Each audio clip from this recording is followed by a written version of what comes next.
Shalom, selamat pagi, kekasih-kekasih Tuhan. Puji nama Tuhan, ini adalah hari yang indah, hari yang bersejarah, ya, hari yang bersejarah.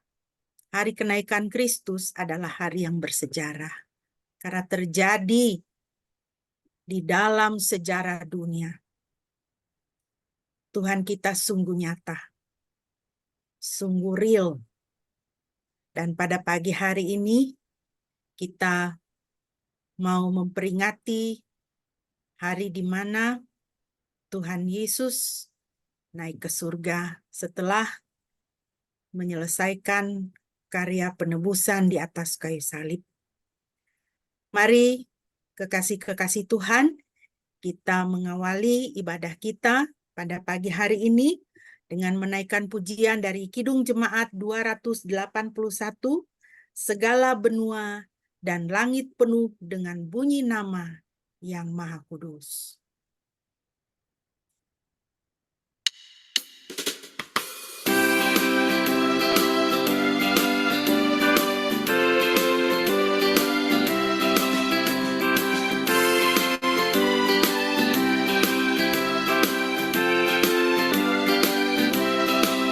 Segala benua dan langit penuh dengan bunyi nama yang sangat merdu, penghiburan orang berhati benar, pengharapan orang yang sudah sesat. Nama itu suci kudus, siapa belum mengenal penebus.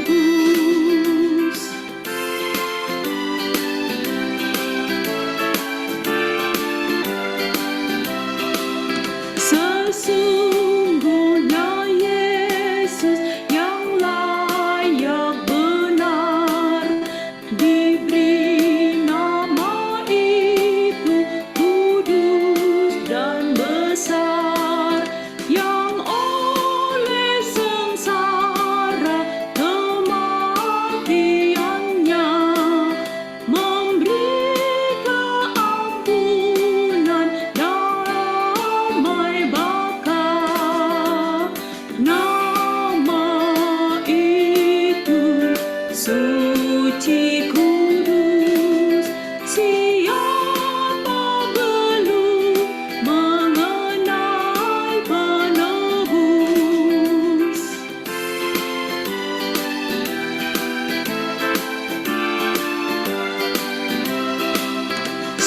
Sekalian bangsa, sekali hendak berlutut di hadapan Yesus kelak, dan kita kiranya menyanyi serta malaikat di sorga pujian sembah.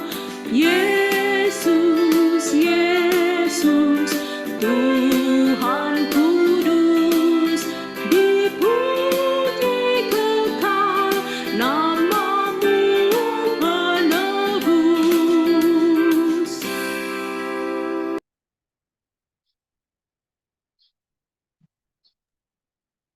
Mari Bapak Ibu yang dikasihi Tuhan, kita mentabiskan ibadah kita pada pagi hari ini. Kekasih-kekasih Tuhan, ibadah kita pada pagi hari ini hanya boleh jadi di dalam nama Tuhan Tritunggal yang Kudus, Bapa, Putra, dan Roh Kudus. Kasih karunia-Nya menyertai kita sekalian. Haleluya.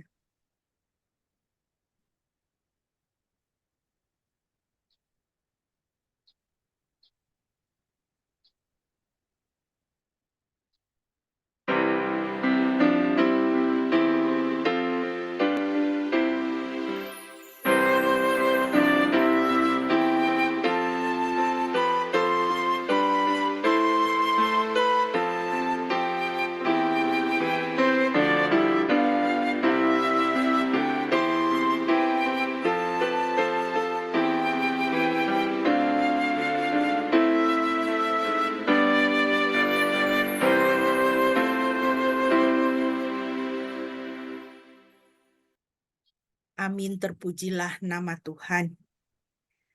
Firman Tuhan yang melandasi ibadah kita pada pagi hari ini terambil dari Kisah Para Rasul 1 ayat 9 sampai dengan ayat 11.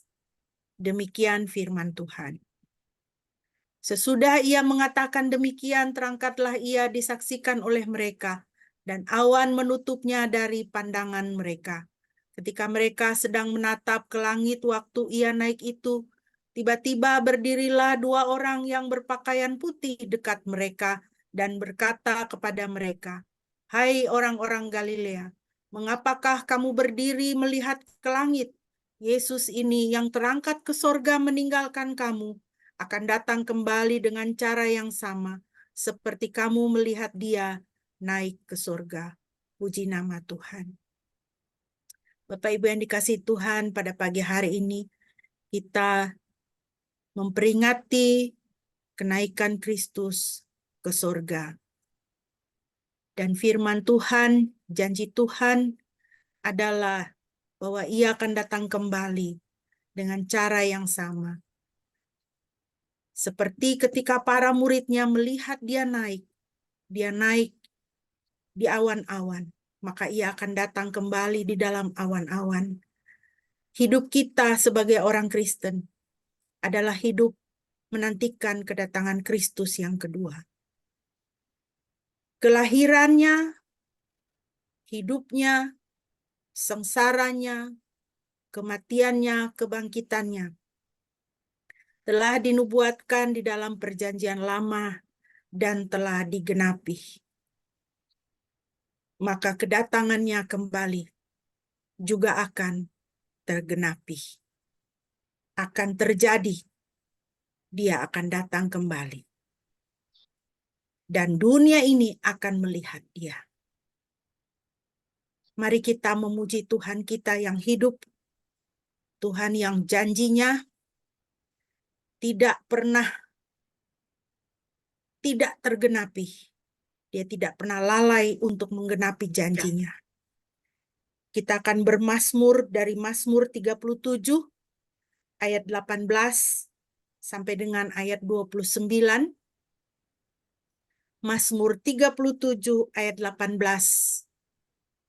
sampai 29, dan Shine akan memimpin pembacaan Mazmur bagi kita.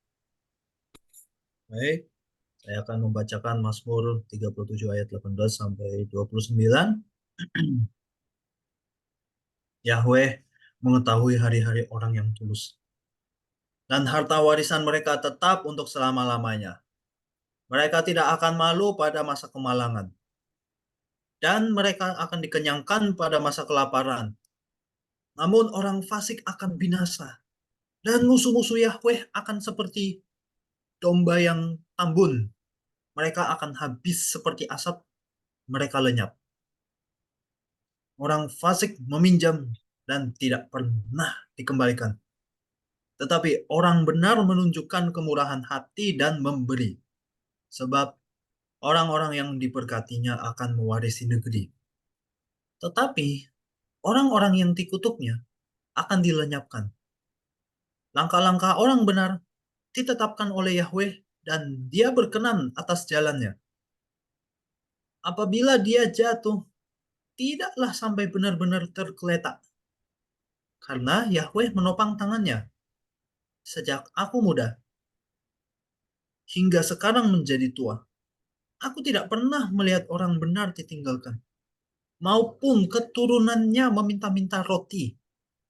Sepanjang hari dia bermurah hati dan memberi pinjaman, dan keturunannya diberkati. Berbaliklah dari yang jahat, dan lakukanlah yang baik, maka engkau akan tinggal selama-lamanya. Sebab Yahweh mencintai keadilan dan tidak meninggalkan orang-orang kudusnya. Mereka dipelihara untuk selamanya, tetapi keturunan orang fasik dilenyapkan. Orang benar akan mewarisi bumi, dan mereka akan tinggal di atasnya selama-lamanya. Selesai. Amin, puji nama Tuhan. Kita mengucap syukur kepada Tuhan, karena Tuhan kita adalah Tuhan yang sangat baik, yang menunjukkan kasih setianya, kemurahannya, dan pemeliharaannya di dalam kehidupan kita. Kita akan merenungkan firman Tuhan. Mari kita kembali menaikkan pujian dari Kidung Jemaat 427, Ku suka menuturkan.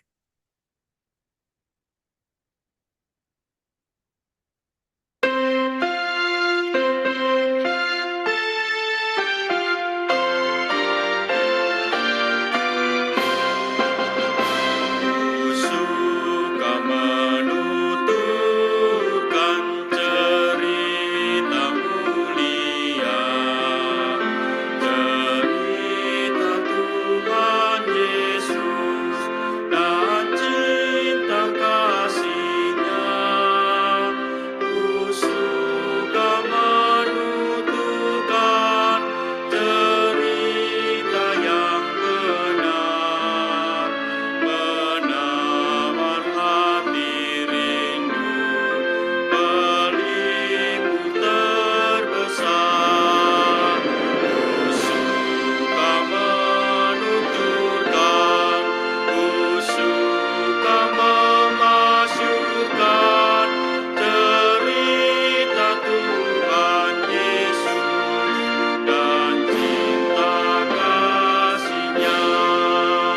Ku suka menuturkan cerita mulia yang sungguh melebihi impian dunia.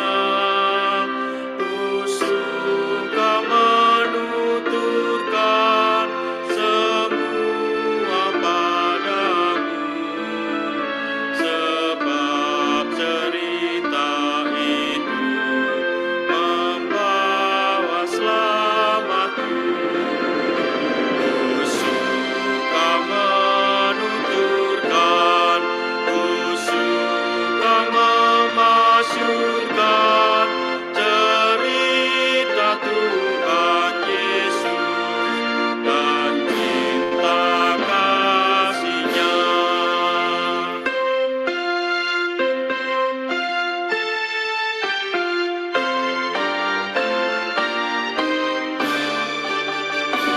Ku suka menuturkan cerita mulia, pun bagi yang percaya tak hilang indahnya, dan nanti ku nyanyikan di sorga yang kekal cerita termulia yang lama ku kenal. Ku suka menuturkan, ku suka memasyurkan cerita Tuhan Yesus dan cinta kasih-Nya.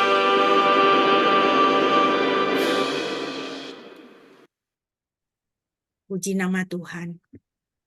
Bapak Ibu, mari kita bersama-sama membaca firman Tuhan bagi kita yang terambil dari Kisah Para Rasul pasal 1 ayat 6 sampai dengan ayat 11. Kisah Para Rasul pasal 1 ayat 6 sampai dengan ayatnya yang ke-11. Saya akan membacakan bagi kita. Demikianlah firman Tuhan. Ketika berkumpul bersama, mereka bertanya kepadanya, Tuhan, akankah engkau mendirikan kembali kerajaan bagi Israel sekarang? Ayat 7. Dia menjawab, bukanlah hakmu untuk mengetahui waktu dan saat yang ditetapkan oleh Bapa atas wewenangnya sendiri. Namun kamu akan menerima kuasa jika Roh Kudus turun atasmu, dan kamu akan menjadi saksiku di Yerusalem, di seluruh Yudea dan Samaria, bahkan sampai ke ujung bumi." Setelah mengatakan hal-hal itu, terangkatlah dia di depan mata mereka, dan awan menutupinya dari pandangan mereka. Sementara mereka terpana memandang ke langit saat dia naik, tampaklah dua malaikat dengan pakaian putih berdiri di dekat mereka dan berkata, "Hai orang-orang Galilea, mengapa kamu terpana memandang ke langit? Yesus ini yang terangkat ke surga di hadapanmu. Dia akan datang kembali dengan cara seperti yang kamu lihat saat dia naik ke surga."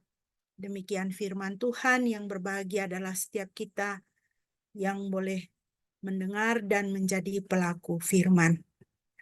Mari Bapak Ibu, sebelum kita akan merenungkan firman Tuhan, kita berdoa. Bapa, terima kasih untuk firman-Mu yang selalu dekat di dalam kehidupan kami. Terima kasih Tuhan, pimpinlah kami saat kami merenungkan kebenaran-kebenaran firman-Mu untuk hidup kami. Ya Roh Kudus, terangilah hati dan pikiran kami untuk kami memahami. Berikan kami kuasa untuk menjadi pelaku firman. Terpujilah nama-Mu ya Tuhan, di dalam nama Yesus. Haleluya. Amin. Puji Tuhan. Bapak Ibu yang dikasihi Tuhan, di hari yang berbahagia ini, kita boleh memperingati hari di mana Tuhan Yesus naik ke surga. Setiap peristiwa rohani yang menjadi hari raya di dalam keimanan kita, hendaknya tidak hanya sekedar menjadi satu peristiwa yang kita peringati dengan kegiatan, dengan acara, tetapi marilah kita senantiasa mengkaitkannya dengan hidup kita. Oleh karena itu, tema daripada perenungan kita pada pagi hari ini adalah makna kenaikan Yesus bagi hidup saya. Oke, hari ini kita beribadah. Pada umumnya gereja-gereja pergi beribadah padang. Dan berpiknik bersama. Ibadah-ibadah di gereja-gereja pada hari ini hampir di seluruh belahan dunia untuk memperingati kenaikan Yesus. Tetapi kalau sekedar peringatan, maka tidak ada gunanya.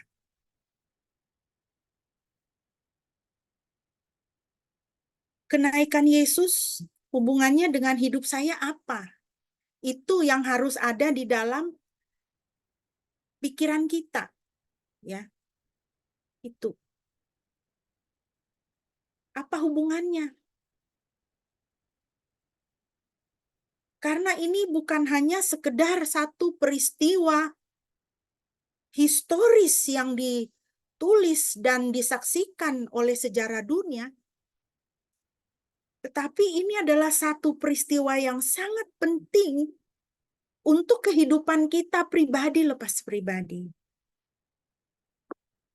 Oleh karena itu, Bapak Ibu yang dikasihi Tuhan, saya ingin mengawali perenungan kita dengan kalimat ini. Yesus naik ke surga. Berarti saya harus mulai apa?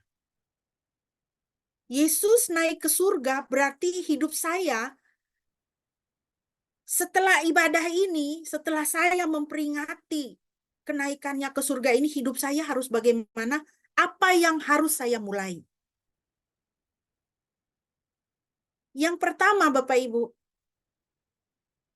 saya harus mulai hidup berdasar firman Tuhan. Dengan kenaikan Yesus, para murid tidak bersama dengan Yesus secara fisik. Mereka tidak melihat dia. Setelah Tuhan Yesus bangkit, Tuhan Yesus menampakkan diri berulang kali kepada para muridnya. Dia mati lalu dia bangkit. Mereka masih bisa melihat dia. Kalau kita membaca Injil Yohanes misalnya, ya, ataupun yang lainnya, Matius, Markus, Lukas, utamanya Yohanes, ya, Tuhan Yesus bahkan makan dengan mereka, minta ikan sama mereka. Mereka bahkan bisa menyentuh dia. Thomas, Tuhan Yesus katakan kepadanya, jangan kau tidak percaya lagi, ini tanganku. Cucukkanlah tanganmu ke dalam tanganku ini. Ada lubangnya. Tetapi dengan kenaikan Yesus, para murid benar-benar secara fisik itu terpisah dari Yesus. Mereka tidak melihat dia lagi. Mereka tidak melihat gurunya lagi. Jadi para murid harus belajar hidup berdasarkan firman Tuhan. Mereka harus belajar untuk hidup mengingat pengajaran dan perkataan-perkataan Yesus. Makanya sebelum kenaikannya dalam Injil Lukas 24 ayat 25, Tuhan Yesus menampakkan diri kepada mereka dan Tuhan Yesus melayani mereka, melayani ministering, ya, minister to them. Ya. Melayani mereka dengan cara bagaimana? Membuka pikiran mereka, mengingatkan kembali mereka akan apa yang sudah ia katakan, mengingatkan kembali kepada mereka akan firman Tuhan. Bukan hanya sekedar supaya mereka mengingat, tetapi mereka mengerti. Karena Tuhan Yesus tahu, dia akan naik ke surga, dia akan meninggalkan mereka, dan mereka harus hidup berdasarkan firman Tuhan. Saudara, ini adalah cara hidup kita anak-anak Tuhan. Dengan kenaikannya Tuhan ingin kita tidak melupakan firman Tuhan. Dengan kenaikannya Tuhan ingin kita hidup berdasar firman Tuhan. Tidak ada cara lain bagi anak Tuhan untuk hidup di dunia ini selain dengan mengandalkan dan berpegang kepada firman Tuhan. Para murid masih yang hidup dan para saksi mata yang hidup bersama Yesus, mereka melihat Yesus.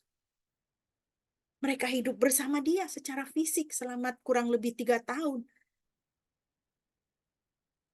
Kita adalah orang-orang yang melihat dia dengan iman. Kita adalah orang-orang yang memiliki dia melalui firman-Nya. Maka kita harus hidup mengandalkan dan berpegang pada firman Tuhan. Jangan hidup kita itu jauh dari firman Tuhan.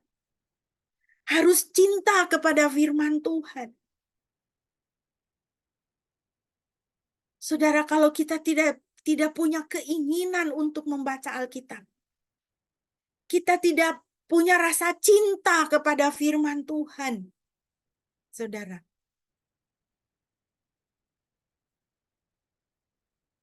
kita membuka Alkitab kapan kita suka dan kapan kita mau. Kita tidak menjadikannya bagian dalam kehidupan kita. Kita tidak haus dan lapar akan firman Tuhan. Sesungguhnya, saudara, kita itu sudah diserang oleh iblis. Kita itu sudah diserang oleh setan.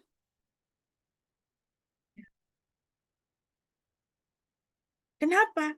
Kalau kita jauh dari firman Tuhan, Kita tidak hidup di sekitar firman Tuhan. Kita tidak pegang erat firman Tuhan. Kita tidak punya kecintaan kepada firman Tuhan. Kita gampang sekali disesatkan.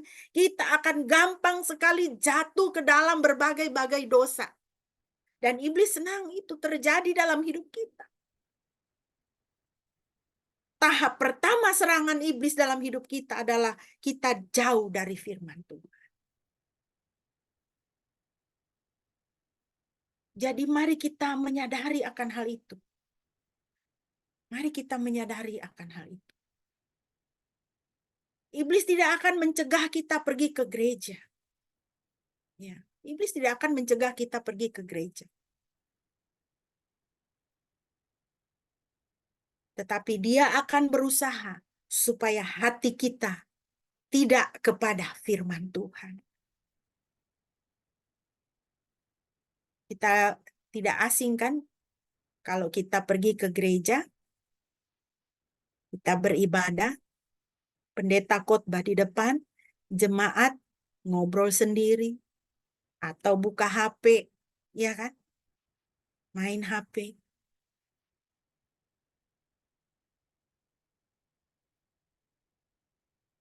Ada yang tidur. Ketika saya masih SMA, ada seorang bapak, kalau ke gereja, begitu duduk, dia langsung tidur. Dia langsung tidur. Dia hanya bangun ketika anaknya membangunkannya.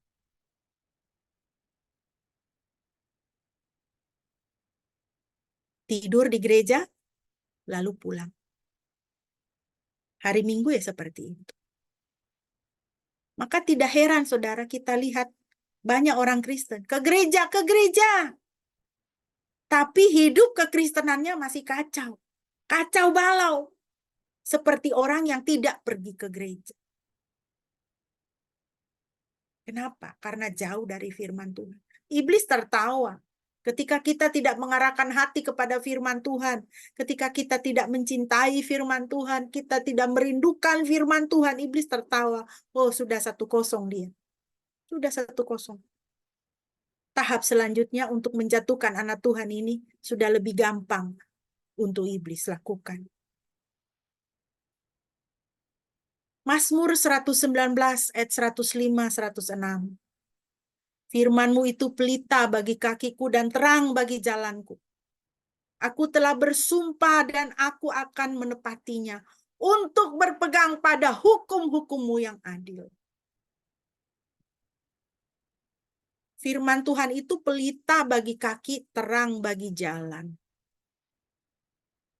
Tapi kalau itu pelita itu kita tidak pakai, terang itu tidak pakai, kita ada di mana? Di dalam kegelapan.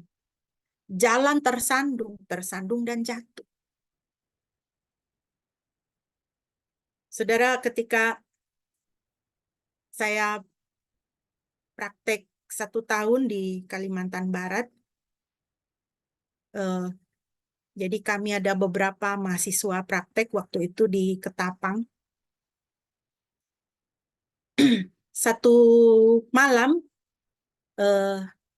jadi hari Senin malam itu adalah persekutuan hamba-hamba Tuhan. Jadi persekutuan kami juga mahasiswa praktek pada waktu itu.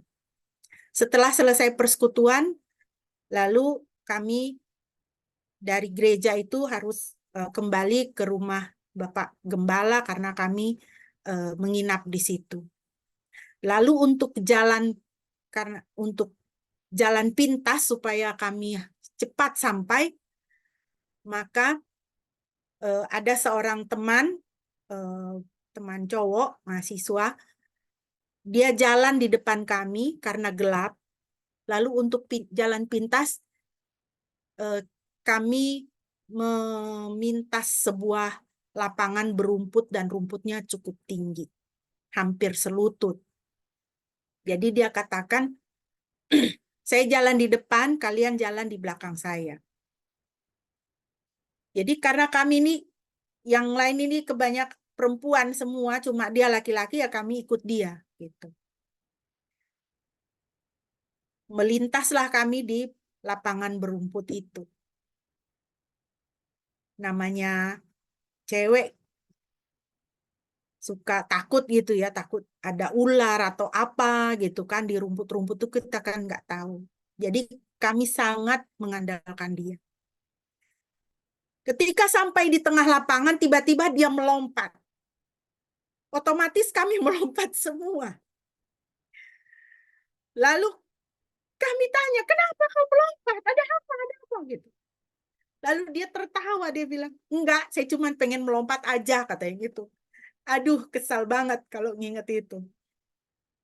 Tapi saudara, itu adalah gambaran yang jelas ya, bagaimana penuntun itu sangat penting.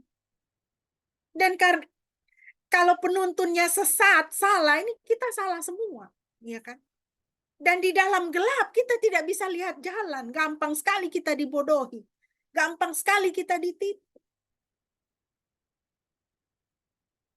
Saudara, mari kita menjadikan firman Tuhan itu pelita bagi kaki kita. Itu hanya bisa terjadi kalau kita menyerahkan hidup kita kepada firman Tuhan. Saya mau pegang firman Tuhan. Benar-benar tindak tanduk kita, pola hidup kita itu sesuai dengan firman Tuhan.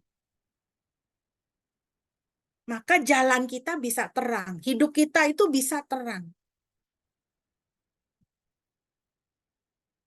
Yang kedua, Bapak Ibu, dengan kenaikan Kristus, saya harus mulai apa? Saya harus mulai hidup dengan iman. Yohanes 20 ayat 29. Yesus berkata kepadanya, "Hai Thomas, karena engkau telah melihat aku, engkau telah percaya. Berbahagialah mereka yang tidak melihat tetapi percaya." Jadi berbahagialah kita ya. Kita adalah orang-orang yang berbahagia. Thomas melihat Yesus dan mencucukkan tangannya di tangan Yesus. Dan dia menjadi percaya. Tetapi Yesus sendiri mengatakan berbahagialah mereka yang tidak melihat tetapi percaya. Berarti apa? Tuhan Yesus berbicara tentang kita. Kita tidak melihat, tapi kita percaya. Maka kita adalah orang-orang yang berbahagia. Galatia 2 ayat 20, Rasul Paulus mengatakan, "Aku telah disalibkan bersama Kristus. Aku hidup, tetapi bukan aku lagi. Melainkan Kristus hidup di dalam aku. Dan apa yang sekarang aku hidup dalam daging, aku hidup oleh iman Putra Elohim yang mengasihi aku dan yang telah menyerahkan dirinya demi aku." Jadi hidup kita ini bukan kita lagi. Bukan keegoan kita, tetapi iman, percaya. Bukan rancangan-rancangan kita, hikmat kita, tetapi percaya, iman kepada siapa? Kristus. Dengan kenaikan Kristus, Tuhan Yesus ingin supaya kita lebih percaya kepadanya.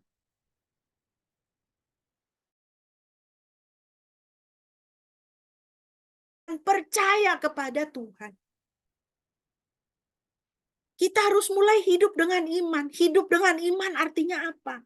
Dua hal, Bapak Ibu. Yang pertama, hidup mengandalkan Tuhan. Hidup mengandalkan Tuhan. Bukan materi, bukan manusia, bukan situasi, bukan keberhasilan atau pencapaian dan sebagainya. Bukan segala sesuatu yang lain. Hidup dengan iman itu, hidup mengandalkan Tuhan. Jangan beriman kepada materi. Oh, saya punya uang banyak, saya punya rekening di sini, saya punya aset di situ. Jangan mengandalkan materi. Jangan mengandalkan manusia.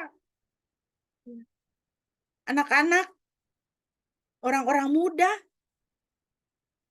ya. Jangan mengandalkan warisan orang tuamu.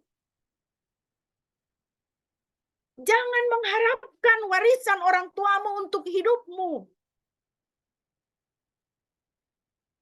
Wah, nanti kalau bapak saya mati, mama saya mati, ini rumah untuk saya, ini tanah untuk saya. Kalau ternyata orang tuamu tidak memberikan harta warisannya kepadamu, tapi dia kasih sama orang lain, bagaimana?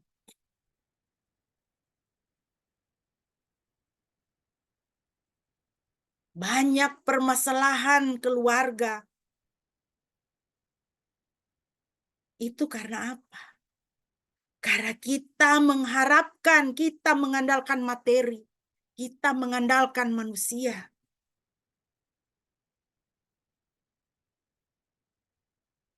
Kelihatannya di mana? Ketika meninggal orang tuanya, anak-anak berkelahi, bahkan baku bunuh. Ketika ayah saya ditugaskan di Flores, saya masih SD waktu itu. Saya ingat ayah saya pergi tugas selama 3 hari mencari seorang yang telah membunuh saudaranya. Saudaranya itu bapaknya meninggal. Belum dikubur. Mayatnya masih di dalam rumah. Harta warisan belum dibagi. Tapi saudara ini, dia sudah curiga. Ini adiknya, kakaknya waktu itu akan mendapat lebih banyak dari dia. Apa yang dia lakukan? Dia cincang adiknya.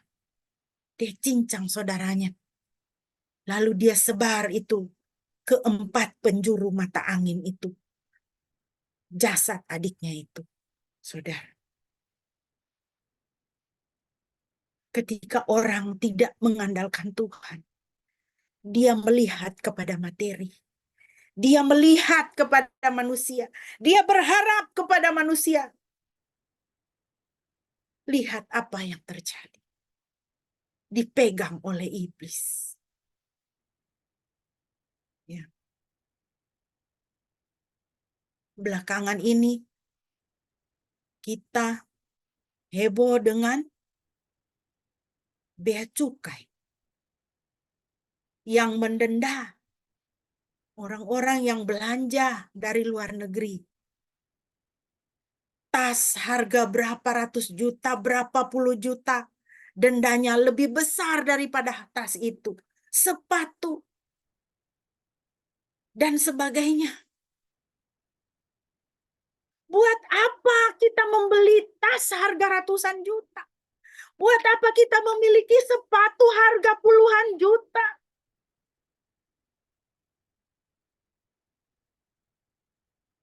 Mengapa ada orang-orang yang menginginkan harta tas yang harganya ratusan juta? Beberapa waktu yang lalu ada artis yang mengimpor ayam dari luar negeri, mendatangkan seekor ayam dari luar negeri hanya karena ayam itu bulunya itu coraknya batik. Dan hanya untuk dilihat. Itu harganya berapa itu ayam? Mengapa ada orang-orang begitu? Mengapa ada orang-orang yang flexing? Karena dia mengidentifikasikan dirinya dengan materi. Kalau ndak punya ayam itu, ndak happy, ndak bisa sombong, kan gitu. Kalau ndak punya tas yang harganya ratusan juta, rasanya dalam hidup ini ada yang kurang. Padahal dipakai sekali, 2 kali udah nggak ada rasa-rasanya. Betul tidak? Coba saudara beli baju baru. Pakai 1 kali, 2 kali, ya. Ketiga, keempat, 5 kali sudah rasa biasa. Kenapa? Sudah bukan baju baru lagi. Saudara, ngeri sekali kalau kita orang Kristen itu hidupnya seperti itu. Mengandalkan materi, mengandalkan manusia. Ya. Mengandalkan situasi, keberhasilan, pencapaian. Jangan lupa perumpamaan Tuhan Yesus soal orang kaya yang bodoh. Ini orang kaya, dia sudah timbun hartanya. Lalu dia berkata kepada dirinya, tenanglah, hai jiwaku, beristirahatlah. Sudah aman ini. Sudah aman ini, tabungan ini aman. Tapi Tuhan katakan, hai orang kaya yang bodoh, pada malam ini juga berpisah engkau dengan hartamu. Mati orang itu. Ketika dia mati, apa gunanya seluruh lumbung-lumbungnya itu yang sudah dia isi penuh? Tidak ada gunanya. Jadi saudara, mari kita ingat di dalam hidup kita, hiduplah mengandalkan Tuhan, cari Tuhan. Tuhan, hidup saya ini bagaimana Tuhan? Kacau Tuhan. Ekonomi saya ini bagaimana? Anak-anak saya ini bagaimana? Cari Tuhan. Cari Tuhan. Tuhan tolong saya. Yeremia 17 ayat 7-8. Firman Tuhan mengatakan, diberkatilah orang yang mengandalkan Yahweh, yang menaruh percaya kepada Yahweh. Sebab dia akan seperti pohon yang ditanam di dekat air, yang merambatkan akar-akarnya ke tepi aliran air, dan tidak akan takut ketika panas datang, dan daun-daunnya tetap hijau, yang tidak khawatir pada masa kekeringan, dan yang tidak akan berhenti menghasilkan buah. Hai para orang tua, didiklah anakmu untuk mengandalkan Tuhan. Didiklah anakmu untuk mencari Tuhan. Didiklah anakmu sedemikian rupa supaya dia jangan mengandalkan engkau. Karena ketika engkau sudah tidak ada, maka dia tidak bisa apa-apa.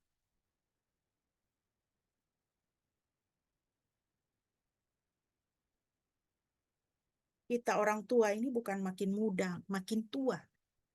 Iya kan? Tapi generasi di bawah kita ini masih punya hari depan yang panjang. Kita generasi tua, kita harus mengajar mereka untuk mencari Tuhan. Mengajar mereka sehingga ketika kehidupan ini sulit dan kita sudah tidak ada lagi, mereka berlutut dan mencari Tuhan. Mereka tahu siapa yang akan memelihara hidupnya. Siapa yang akan membuat mereka berhasil. Hidup dengan iman artinya hidup dengan keyakinan bahwa Tuhan baik. Mazmur 100 ayat 5.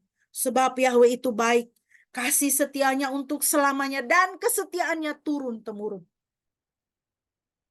Ini harus terpatri di dalam kepala kita, di dalam pikiran kita, dalam hati kita. Tuhan baik. Apapun yang terjadi dalam hidup saya, Tuhan baik. Tuhan baik. Apakah kita sedang sakit? Apakah kita sedang masih berduka? Apakah kita sedang berada di dalam masalah? Apakah masalah yang kita hadapi tidak selesai? Ingat, Tuhan baik. Dan tidak ada sesuatu yang terjadi di luar pengetahuan dan kedaulatan Tuhan. Ingatlah firman Tuhan ini, saudara. Mazmur 91 ayat 11. Tuhan memerintahkan malaikat-malaikatnya untuk menjaga engkau. Untuk menjaga engkau. Ketika kita tidur, apakah kita tahu sekeliling? Tidak. Ketika kita tidur, bukankah kita seperti terputus dengan dunia ini? Di luar kewaspadaan kita. Siapa yang menjaga kita? Firman Tuhan katakan, Tuhan memerintahkan malaikat-malaikatnya untuk menjaga engkau. Mazmur 34 ayat 8. Malaikat Tuhan berkemah di sekeliling mereka yang takut akan Dia, dan Dia membebaskannya. Kita tidak lihat. Kita tidak lihat. Tetapi janji Tuhan ya dan amin. Di sekeliling kita, Tuhan memberikan malaikat-malaikatnya untuk menjaga saudara dan saya. Menjaga. Maka jaga pula hubungan kita dengan Tuhan erat. Jangan lari dari Tuhan. Jangan mengabaikan Tuhan. Karena Dia adalah Tuhan yang baik, yang mengasihi kita dan menjagai kita. Janji Tuhan, saudara. Yang ketiga, Tuhan Yesus naik ke surga, saya peringati. Berarti apa? Hidup saya harus mulai apa? Saya harus hidup mewartakan Injil. Sebelum Tuhan Yesus naik ke surga, Tuhan Yesus memberikan tugas kepada para murid. Saudara bisa baca dalam Lukas 24, 46, 48, dan seterusnya.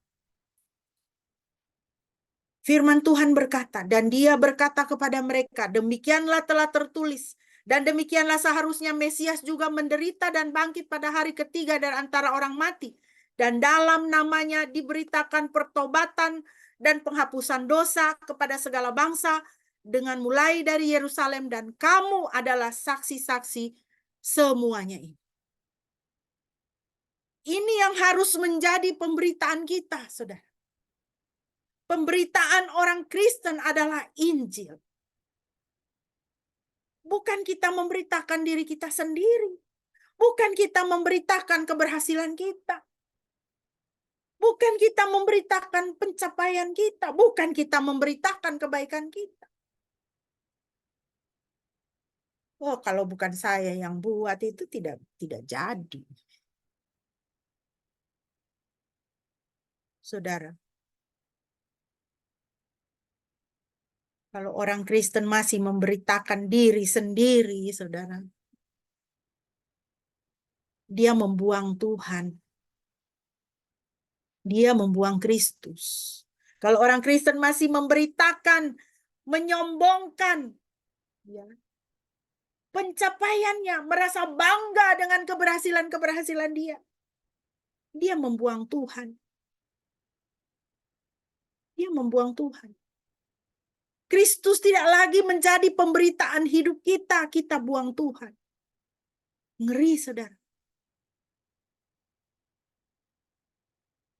Kita harus memberitakan Injil. Beritakan Kristus, beritakan apa yang sudah dia lakukan. Bahwa di dalam namanya ada penghapusan dosa. Di dalam namanya ada kemenangan. Hai orang berdosa, bertobat. Datang kepada Tuhan. Jangan hidup lagi dalam dosa-dosamu. Tuhan ingin kita menyampaikan itu dalam hidup kita. Jangan jadi orang yang cuek. Hidup di dunia ini kita tidak boleh jadi orang yang cuek. Tidak peduli. Tidak peduli dengan orang lain. Yang penting saya. Yang penting saya happy. Kebahagiaan saya adalah tanggung jawab saya. Itu kan ajaran dunia begitu. Saya sendiri yang harus membuat diri saya happy. Saudara, kalau orang Kristen yang membuat happy itu siapa? Kristus. The joy of the Lord. Sukacita yang dari Tuhan. Itu sukacita saya. Itu kekuatan saya. Bagaimana kita membuat diri kita happy kalau kita adalah orang yang miserable? Iya kan? Kita orang yang stres. Orang yang stres tidak bisa bikin dirinya sendiri happy. Orang yang depresi tidak bisa bikin dirinya sendiri happy. Tidak bisa.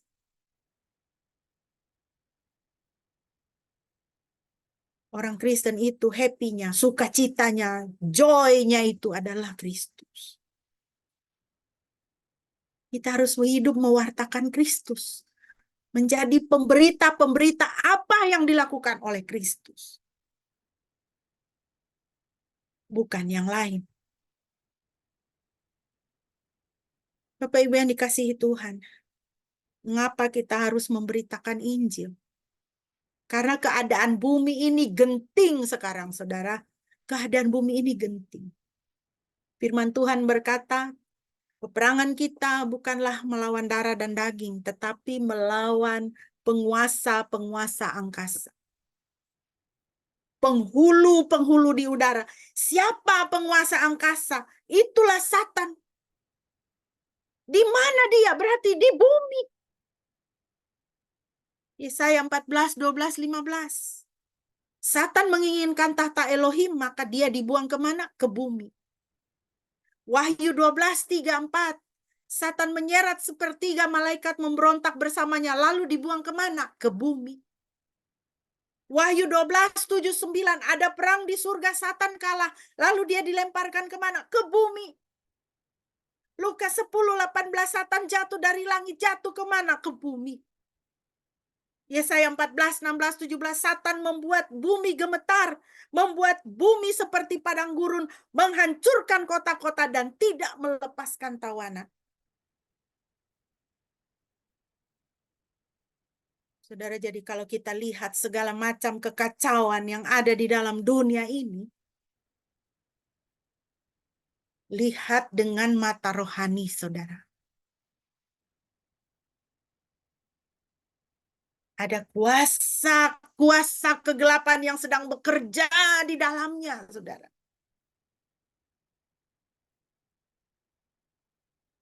Ini berita tahun 2020 dari World Food Program, program pangan dunia.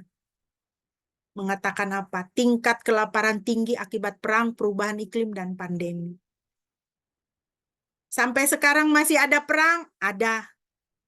Sampai sekarang masih ada perubahan iklim? Ada. Ya kan? Walaupun pandemi COVID sudah tidak ada. Kita katakan begitu ya. Orang lapar ada banyak.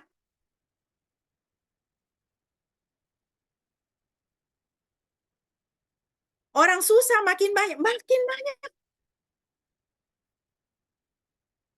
Pengangguran makin banyak. Susah cari kerja makin banyak. Kemarin pabrik sepatu yang terkenal di Indonesia tutup. Ratusan karyawannya sekarang menjadi pengangguran.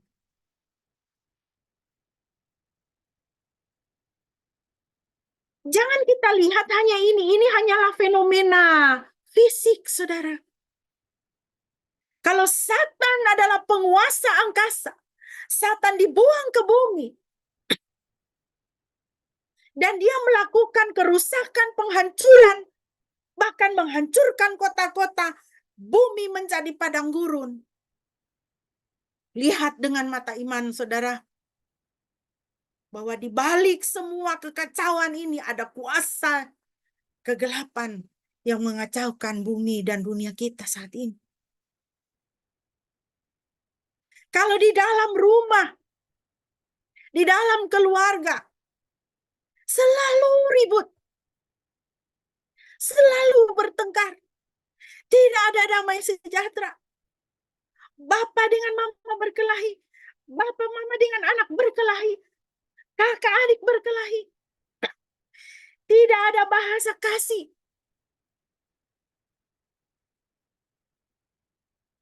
Saudara, buka mata. Berarti apa di dalam rumah itu? Setan sudah taruh kakinya. Setan sudah taruh kaki. Ketika saudara susah mengampuni, saudara terus-menerus hidup di dalam kepahitan, saudara terus-menerus takut, cemas, khawatir, terus-menerus meragukan Tuhan. Saudara lihat dengan mata iman, setan sudah pegang saudara.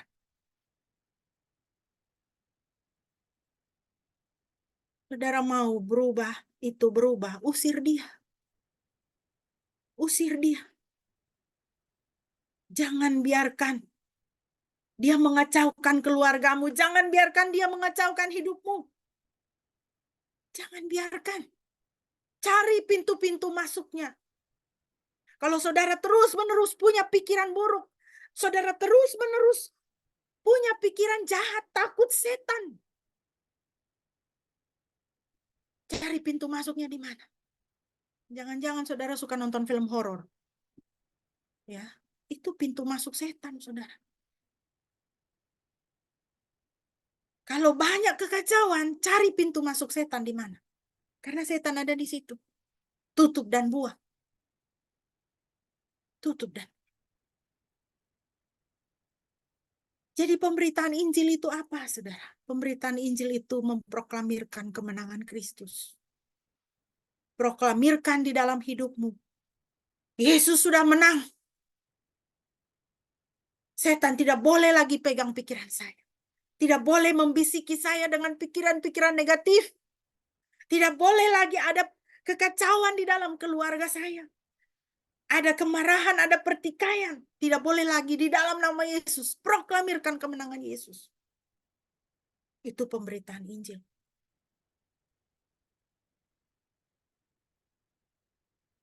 Bagaimana saya melakukan pemberitaan Injil? Dua hal. Yang pertama, dengan beritakan Injil. Yohanes Pembaptis mengatakan, dia harus semakin bertambah. Aku harus semakin berkurang.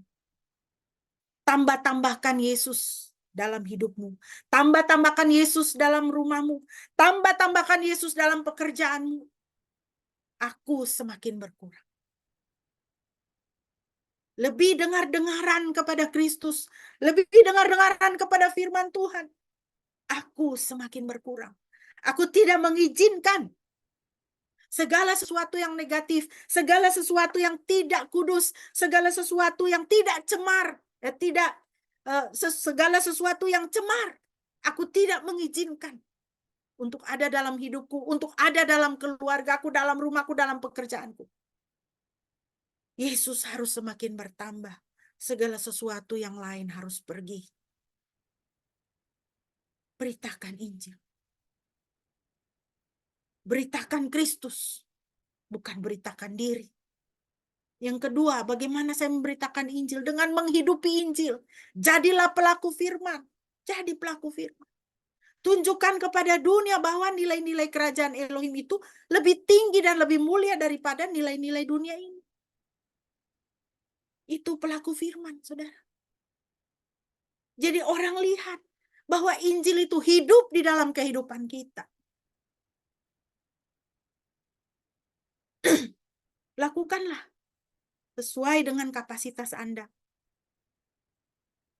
Kemampuan saya adalah saya mengurus orang tua di rumah.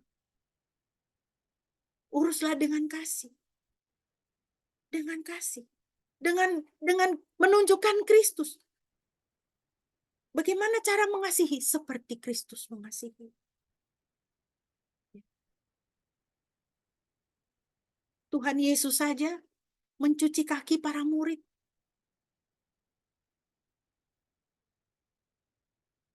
Jangan kita rasa susah hati. Kalau apa? Kalau kita harus mencebok orang tua kita. Jangan kita rasa jijik ketika kita harus memandikan dia. Ketika kita harus dengan sabar menyuapi dia. Dan pekerjaan kita tuh cuma di rumah saja. Kita enggak kemana-mana. Ketika saudara melakukan pekerjaan itu dengan hati kasih. Saudara sedang memberitakan Injil. Jadi saudara, lakukanlah dengan kapasitas Anda. Tuhan tempatkan saudara di mana? Dengan peran dan tanggung jawab apa yang Tuhan beri pada Anda saat ini. Saudara sebagai pekerja di kantor, beritakan Injil dengan cara apa? Memiliki etika kerja Alkitabiah. Tambah-tambahkan Kristus di tempat pekerjaan. Tuhan akan memberkati saudara. Jadi saudara, ada tugas yang penting yang Tuhan percayakan kepada kita dengan kenaikannya. Jadi, selesaikan dan buanglah segala penghalang. Jangan biarkan hidupmu, segala sesuatu yang ada di dalam hidupmu, di dalam dirimu itu menghalangi Injil. Mengapa orang Kristen itu banyak menjadi domba yang sesat? Karena gedung gereja sudah lebih besar daripada Injil. Karena kegiatan gereja sudah lebih banyak daripada Injil. Bobotnya sudah lebih berat daripada pemberitaan Injil.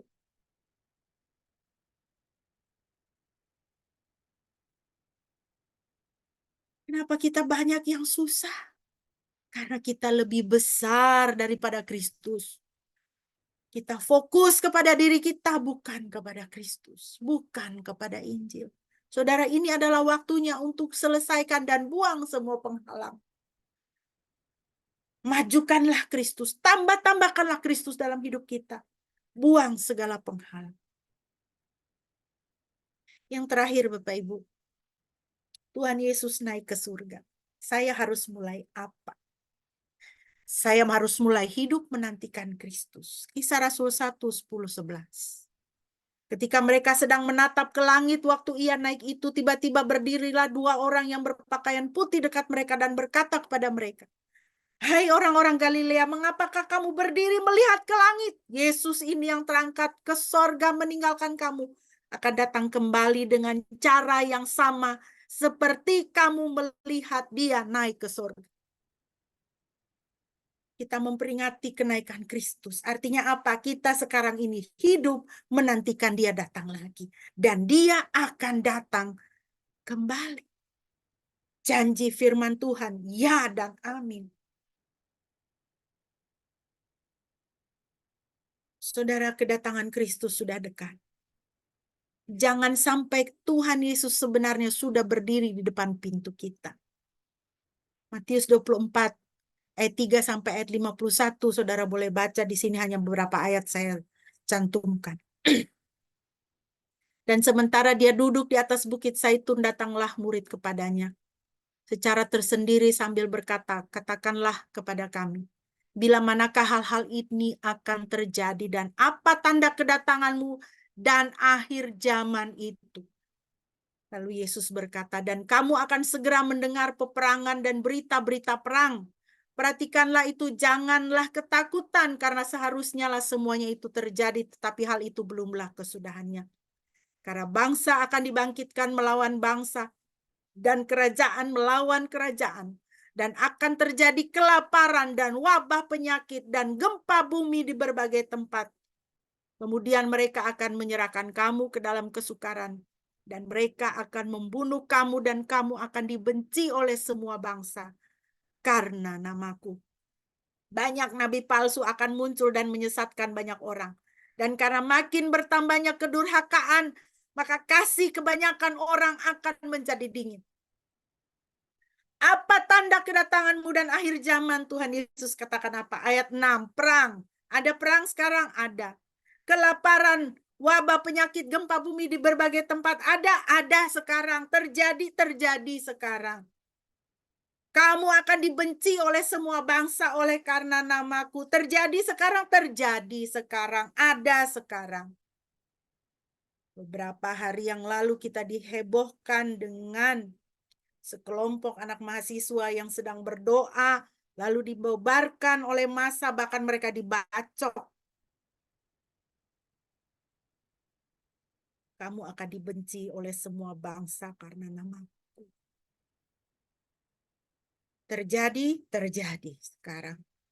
Banyak nabi palsu akan muncul menyesatkan banyak orang. Terjadi. Nabi palsu bukan dari agama lain. Nabi palsu dari gereja. Dengan Kristen progresif dan sebagai dengan macam-macam itu, saudara ya. Itu bukan pendeta, saudara, itu nabi palsu itu.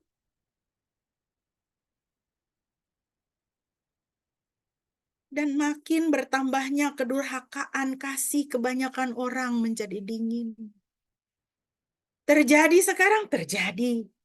Kasih kebanyakan orang menjadi dingin. Bertambahnya durhaka. Anak durhaka kepada orang tua. Orang tuanya dibunuh karena tidak mau belikan motor, tidak mau belikan HP. Mamanya dibunuh. Durhaka, saudara. Kasih kebanyakan orang menjadi dingin.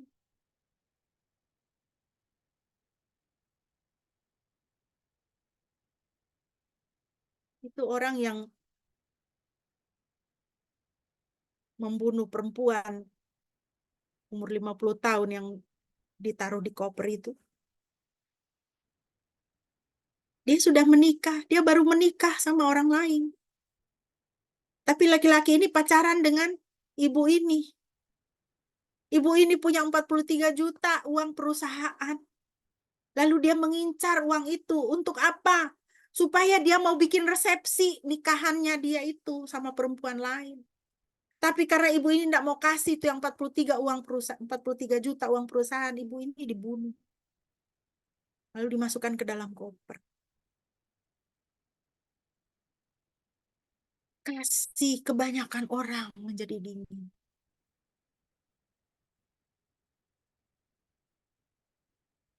Nggak perlu tunggu bunuh orang kalau melihat kasih itu udah jadi dingin, saudara. Ketika kita tidak peduli kepada orang lain. Kita hidup mementingkan diri sendiri. Itu kasih kita udah dingin. Tidak perlu sampai bunuh orang kalau mau lihat kasih kebanyakan orang menjadi dingin. Ketika kita tidak punya belas kasihan, ketika kita tidak mau menyingkirkan, kita tidak mau berkorban untuk orang lain. Kita tidak berpikir bagaimana saya bisa menyenangkan ya. Bagaimana saya bisa menaruh senyum di wajah orang tua saya. Bagaimana saya bisa menaruh senyum di wajah anak saya. Ketika kita tidak punya hati untuk itu, saudara. Kasih kita itu sebenarnya sudah jadi dingin.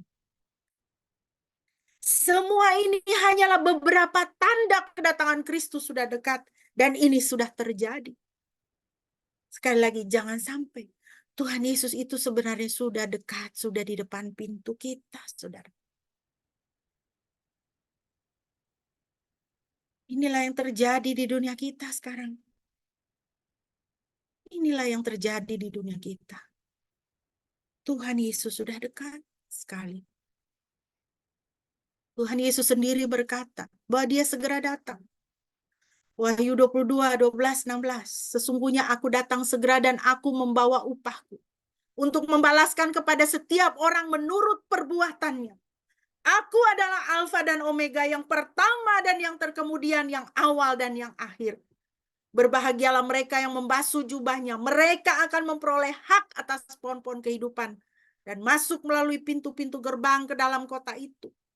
Tetapi anjing-anjing dan tukang-tukang sihir, orang-orang sundal, orang-orang pembunuh, penyembah berhala, setiap orang yang mencintai dusta dan yang melakukannya tinggal di luar. Aku, Yesus, telah mengutus malaikatku untuk memberi kesaksian tentang semuanya ini kepadamu bagi jemaat-jemaat. Aku adalah Tunas, yaitu keturunan Daud, bintang timur yang gilang gemilang. Jadi saudara, kita memperingati kenaikan Kristus ini bukan main-main. Karena dengan pengharapan, dengan penantian, Tuhan Yesus segera datang. Dan dia sendiri mengatakan, dia segera datang. Dia datang bawa upah untuk membalas setiap orang menurut perbuatannya.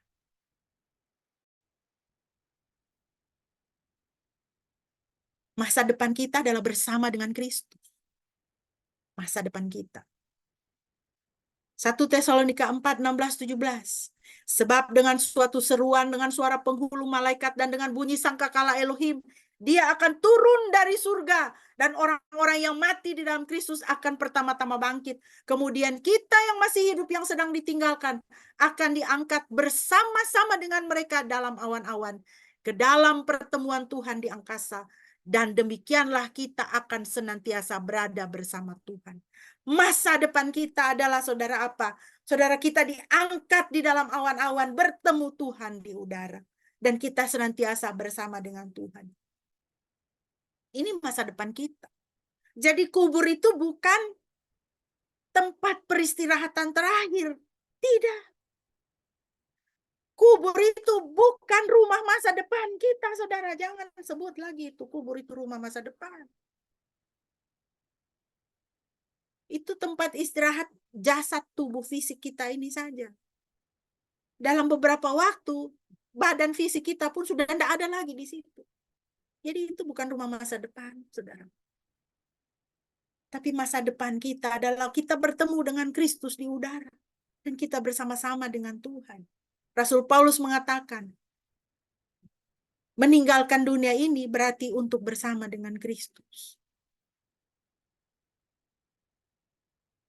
Matius 24, 37, 40. Dan sebagaimana pada zaman Nuh, demikian pula kedatangan anak manusia akan terjadi. Sebab sebagaimana mereka hidup pada hari-hari sebelum air bah, makan dan minum, kawin dan dikawini, sampai pada hari Nuh masuk ke dalam bahtera. Dan mereka tidak menyadari sampai air bah itu datang dan melenyapkan semuanya. demikian pula lah kedatangan Anak Manusia akan terjadi. Pada waktu itu akan ada 2 orang di ladang, yang satu diangkat, yang satu dibiarkan. Masa depan kita adalah kita diangkat, bertemu dengan Kristus di udara saat Dia datang kembali. Firman Tuhan katakan, akan ada 2 orang di ladang, yang satu diangkat, yang satu dibiarkan. Saudara masuk yang mana? Saudara dan saya masuk yang mana? Kita yang diangkat atau yang dibiarkan? Jadi saudara, bukan main-main, kita harus membereskan hidup kita. Serius ini, kita harus bereskan hidup kita. Hidup kekristenan kita harus dibereskan.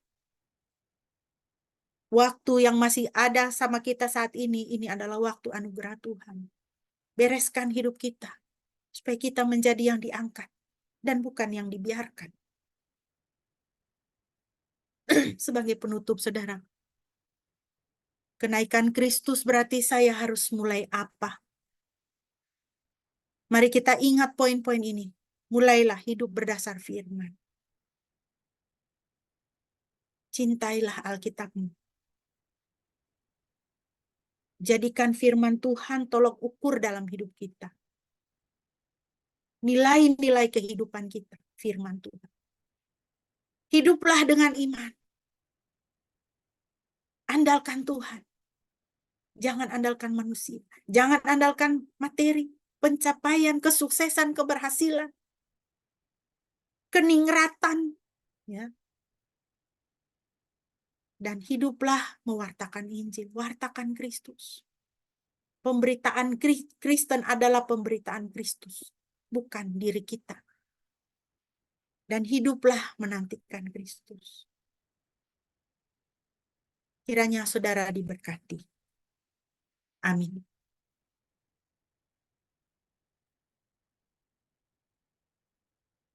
Kita akan memasuki perjamuan kudus yang akan dipimpin oleh Bapak Pendeta. Mari jemaat yang dikasihi oleh Tuhan, kita akan memasuki perjamuan kudus pada pagi hari ini. Dan mengundang kita berdoa, mempersiapkan hati dan pikiran kita, sambil bersyukur untuk firman yang boleh kita dengar. Terima kasih Tuhan untuk firman yang boleh kami renungkan pada pagi ini. Terima kasih kami semakin mengerti mengapa Engkau naik ke surga, apa yang Engkau sediakan bagi kami, dan juga apa yang harus kami lakukan selama kami menanti Engkau yang kembali akan datang di awan-awan untuk menjemput kami. Terangkanlah kebenaran firman ini supaya kami tetap bersemangat dan setia membaca Alkitab, setia menjadi saksi, dan setia untuk membagikan kasih kepada begitu banyak orang yang membutuhkan di sekeliling kami. Biarlah kami menjadi agen-agen perubahan, menjadi alat Tuhan untuk membawa orang-orang di sekitar kami mengenal Tuhan yang sejati dan benar, yang hanya ada dan hanya bisa ditemukan di dalam Tuhan Yesus Kristus, yang sudah mati dan yang sudah menebus setiap manusia yang berdosa, yang mau datang dan percaya kepadanya. Terima kasih Tuhan untuk kebenaran firman-Mu. Saat ini kami akan memasuki meja perjamuan kudus Tuhan, kiranya Engkau melayakkan kami, menyucikan hati dan pikiran kami dari semua yang cemar, semua dosa, dengan darah Tuhan Yesus. Layakkan kami untuk memakan roti dan anggur yang melambangkan tubuh dan darah Tuhan Yesus yang sudah dipecah-pecahkan bagi kami. Terima kasih Bapa, terpujilah Engkau dalam nama Tuhan Yesus kami. Amin. Mari kita mempersiapkan roti dan anggur sambil kita mengingat bahwa pada malam sebelum Tuhan Yesus disalibkan, Tuhan Yesus mengadakan perjamuan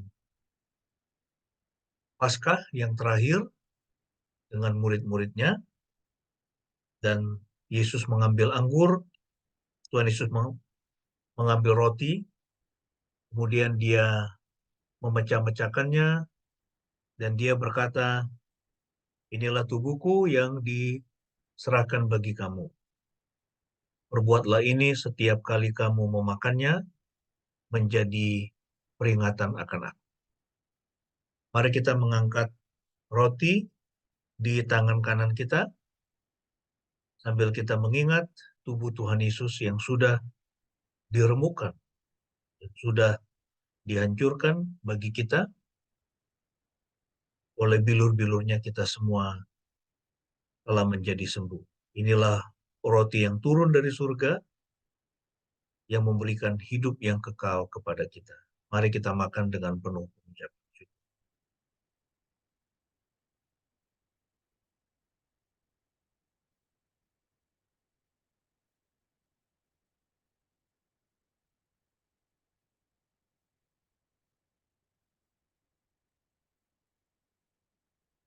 Kemudian setelah makan roti, Tuhan Yesus mengambil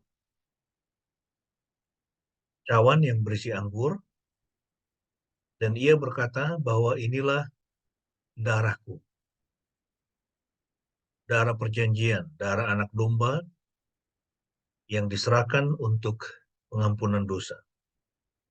Perbuatlah ini setiap kali kamu meminumnya, jadi peringatan akan aku. Mari kita meminum anggur sambil mengingat darah Tuhan Yesus yang sudah tercurah di Bukit Golgota 2000 tahun yang lalu untuk membasuh hati kita, sehingga kita boleh dibersihkan dari semua dosa-dosa. Minumlah dengan penuh pengucapan.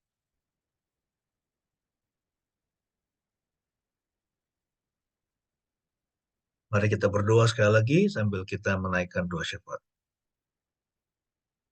Terima kasih Tuhan untuk tubuh dan darah-Mu yang sudah Engkau berikan kepada kami.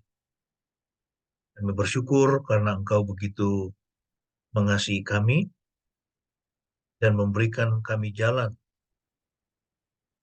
Dan Engkau sendiri adalah jalan, sehingga kami memiliki kepastian pengampunan dosa dan kepastian keselamatan di dalam Tuhan Yesus Kristus.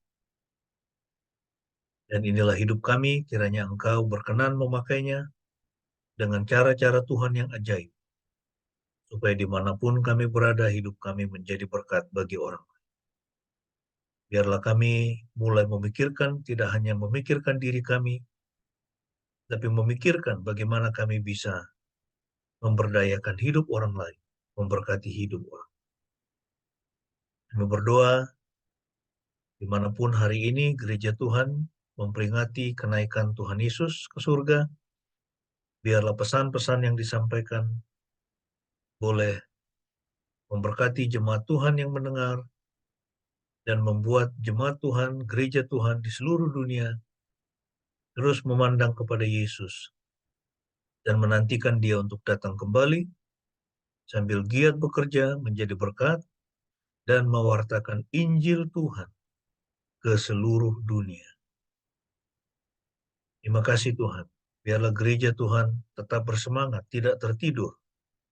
Semua kami bersemangat untuk menjadi saksi bagi-Mu, melalui apa saja yang Engkau sediakan, sarana apapun, melalui mulut kami, melalui jari-jari kami, melalui tangan kami, melalui media sosial, dimanapun kami berada, kami bertemu dengan orang-orang yang boleh mengenal Tuhan Yesus melalui hidup kami. Saat ini juga kami mau berdoa ya Tuhan, bagi bangsa dan negara kami. Kiranya Tuhan memberkati, sehingga bangsa ini boleh menjadi bangsa yang takut akan Engkau, yang menjunjung tinggi hukum dan keadilan. Kami berdoa bagi pemerintah kami, kiranya Tuhan memberkati, sehingga dapat memimpin negeri ini dengan baik.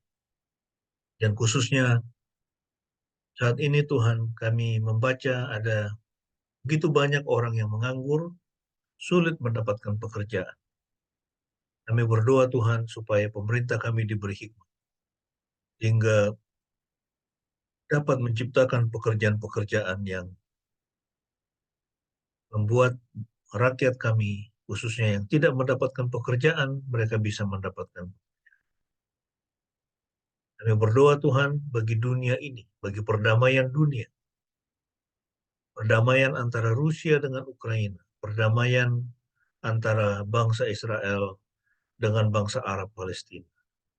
Ya Tuhan, kiranya Engkau sendiri yang hadir di tengah-tengah konflik yang terjadi, sehingga mereka boleh berdamai.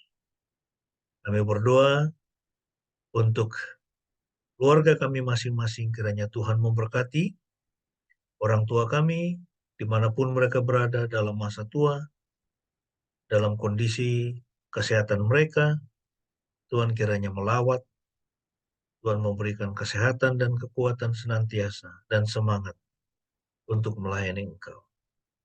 Berkati pekerjaan kami Tuhan, apapun yang kami lakukan, buatlah itu berhasil.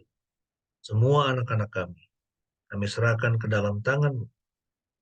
Mereka yang masih bersekolah, baik di SD, SMP, SMA, di perguruan tinggi, tolonglah agar mereka boleh berhasil dengan pekerjaannya, dengan studinya, dan juga anak-anak kami yang masih mencari pekerjaan atau belum mendapatkan pekerjaan yang paling pas untuk dia mengembangkan karirnya. Tuhan membuka jalan bagi semua anak-anak kami. Berkati usaha kami Tuhan, apapun yang kami kerjakan. Biarlah kehidupan ekonomi kami semua boleh semakin membaik, boleh semakin bertumbuh, sehingga ada juga yang bisa kami bagikan kepada orang lain. Terima kasih Tuhan Yesus. Terpujilah nama-Mu. Kami alaskan doa ini dengan doa Bapa kami sebagaimana yang Tuhan Yesus sudah ajarkan kepada kami. Mari kita naikkan bersama-sama. Bapa kami yang di surga, dikuduskanlah nama-Mu, datanglah kerajaan-Mu, jadilah kehendak-Mu di bumi seperti di surga.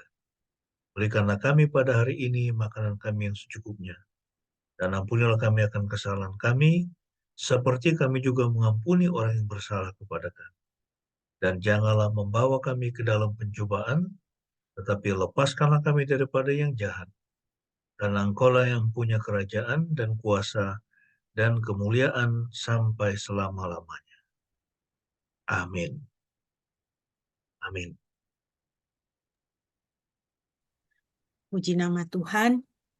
Bapak Ibu yang dikasihi Tuhan, mari kita bersama-sama mengucapkan pengakuan iman kita di hadapan Tuhan, dan sesama marilah kita berkata demikian. Aku percaya kepada Elohim, Bapa yang Maha Kuasa, Khalik langit dan bumi, dan kepada Yesus Kristus, anaknya yang tunggal Tuhan kita, yang dikandung dari Roh Kudus, lahir dari anak darah Maria, yang menderita sengsara di bawah pemerintahan Pontius Pilatus, disalibkan, mati, dan dikuburkan, turun ke dalam kerajaan maut. Pada hari yang ketiga bangkit pula dari antara orang mati, naik ke sorga, duduk di sebelah kanan Elohim, Bapa yang Maha Kuasa. Dan dari sana ia akan datang untuk menghakimi orang yang hidup dan yang mati. Aku percaya kepada Roh Kudus, gereja yang kudus dan am, persekutuan orang kudus, pengampunan dosa, kebangkitan tubuh, dan hidup yang kekal. Amin. Kekasih-kekasih Tuhan, kita akan mengakhiri ibadah kita pada pagi hari ini. Dan sebelum kita akan menerima berkat Tuhan, mari kita kembali memuji Tuhan dengan pujian "Tak Lama Tuhan Datanglah".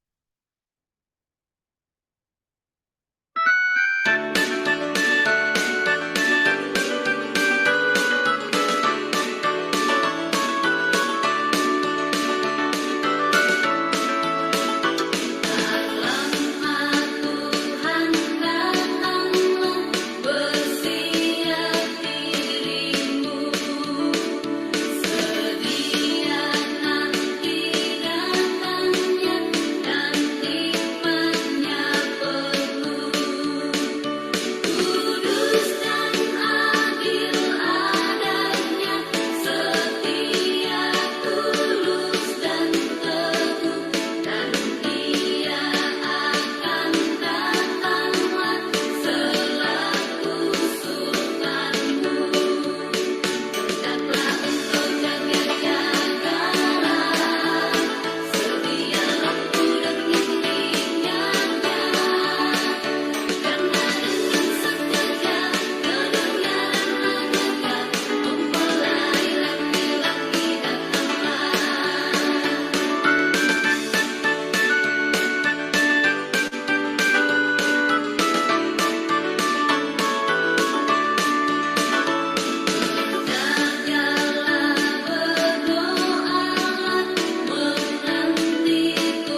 Amin, puji nama Tuhan.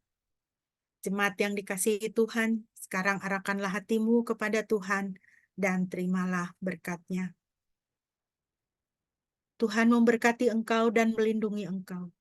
Tuhan menyinari engkau dengan wajah-Nya dan memberi engkau kasih karunia. Tuhan menghadapkan wajah-Nya kepadamu dan memberi engkau damai sejahtera. Pujilah Khalik semesta.